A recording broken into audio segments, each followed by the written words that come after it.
Hello everyone.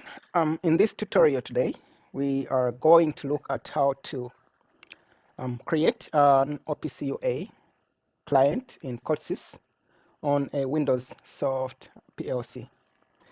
So I'm creating a new project here, and I'm going to call this project OPCUA client.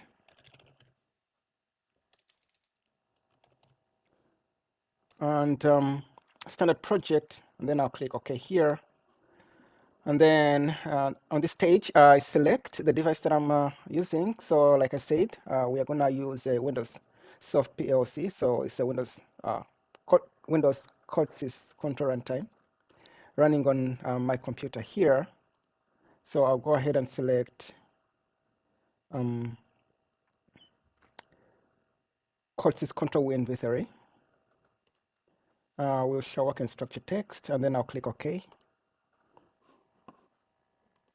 And then we have our project here created, and you can see project tree there.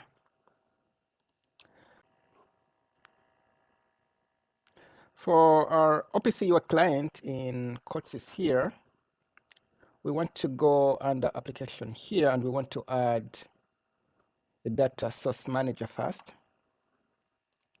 And then onto that data source manager, we want to add a data source. So I'll go ahead and right click on data source manager here. Then I'll add a data source. So this data source is our OPCUA server, which I'll see later which server we are using and what kind of information we are expecting. But I've set up a small server, or a simple server, OPCUA server using Prosys simulation software. I'll demonstrate how that is working. But I've created a few variables on the server there, or a few nodes. And these variables represent, for example, ambient conditions in an engine room. So I'll call this data source engine room. And then under the select data source type option here, I'll select OPCUA server and then click add.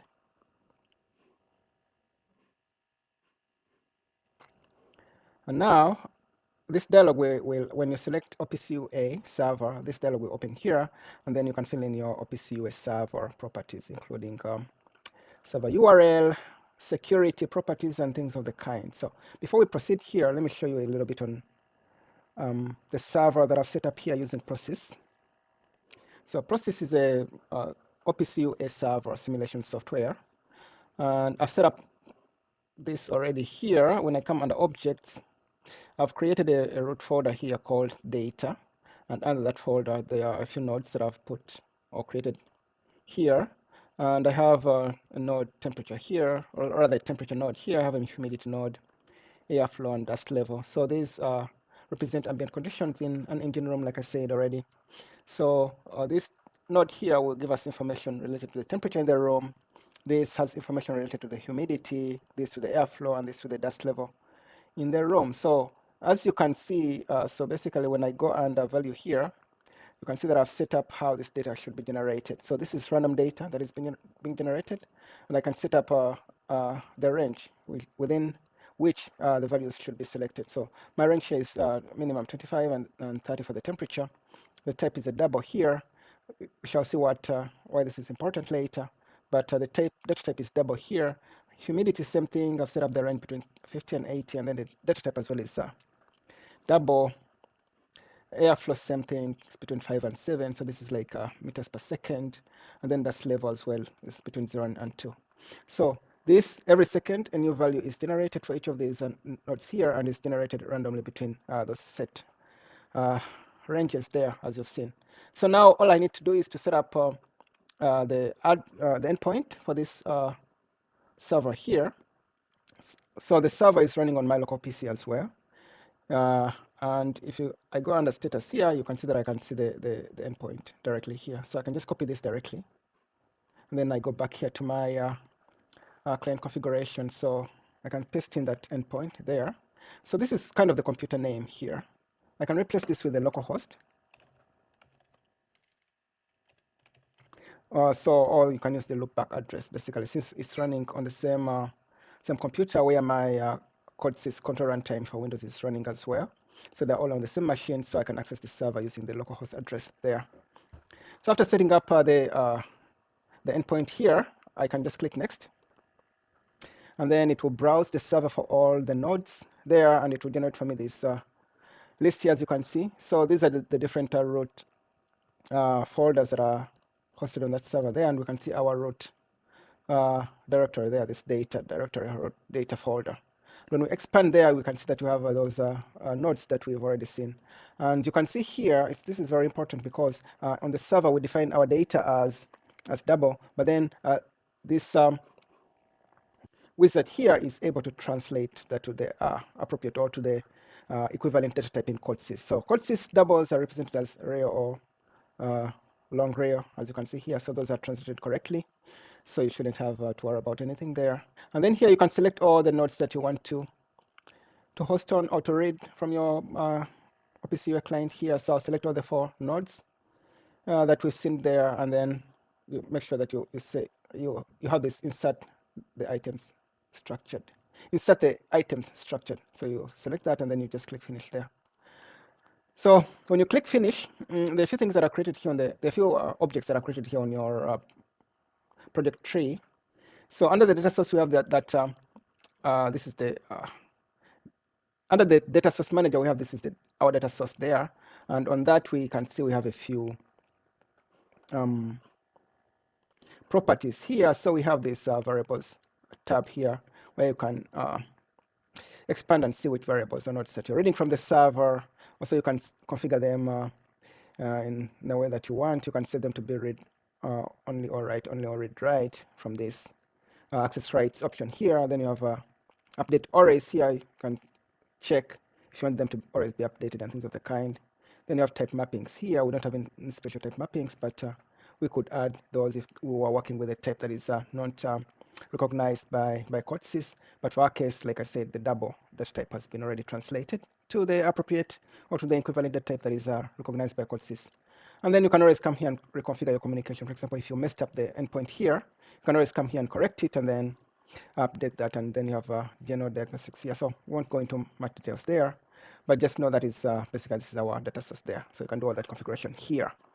And then from the data source there, a new folder has been created here. As you can see, it's called the data sources object. Under that, there is this data structure. So this represents that root node. So you can see that the name corresponds to the root node, to that folder on the server.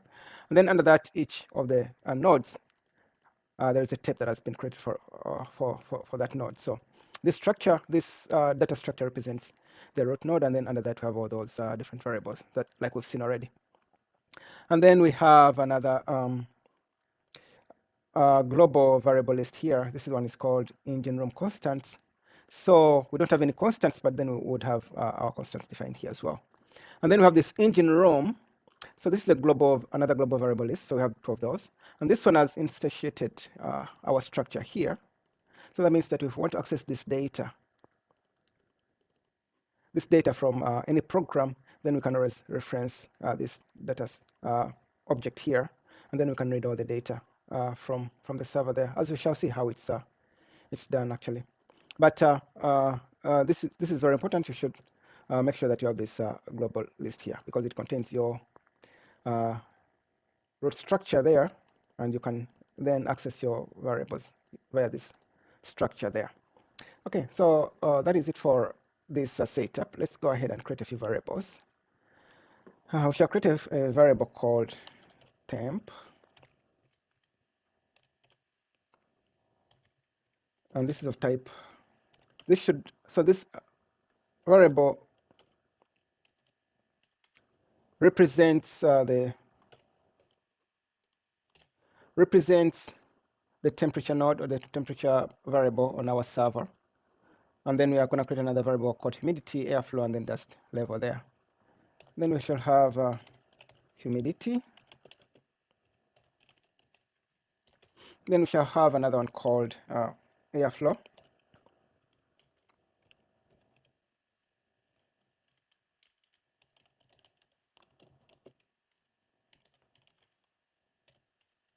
And then we shall have another one called dust level.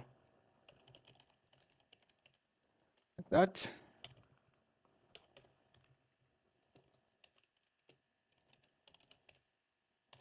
Okay, so we've created all our variables here. Now we're going to assign these variables to the corresponding OPCUA node. So like I said, if you want to access the node data, you have to reference this structure here that has been created.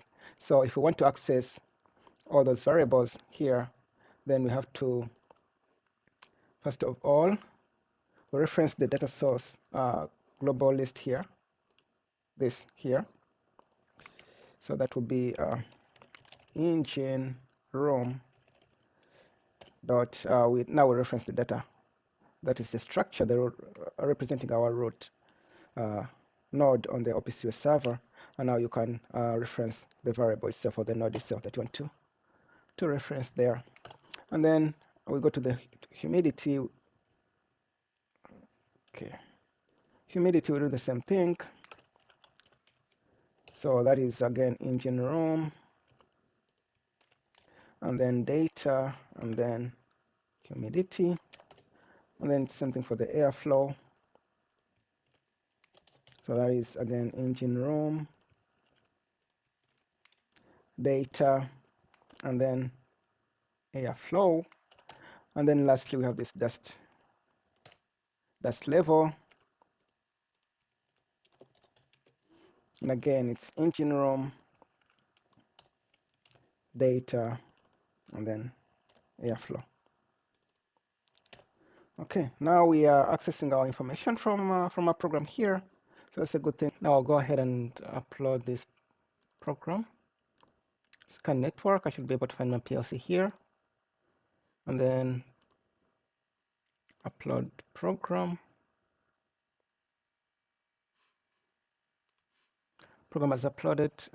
Put it to run there, and then let's see what's going on. So as you can see already, we are now receiving data directly from our OPCUA server there. So you can see the temperatures within the range that we expect, humidity as well, airflow, and oh, made a mistake here. This should have been dust level there.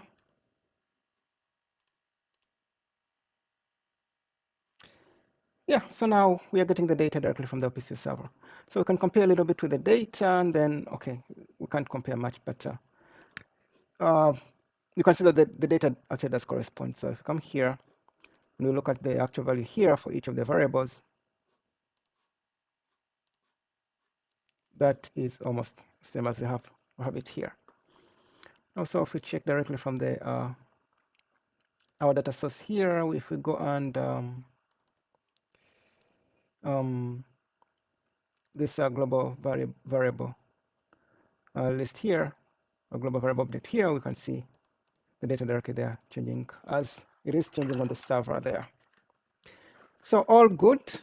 So this process allows us only to read the data, but in later tutorials you can see also how we can write data back to the server there. But basically that's how you can set up an OPCUA client on the Soft PLC in Codesys. Thank you and have a nice day.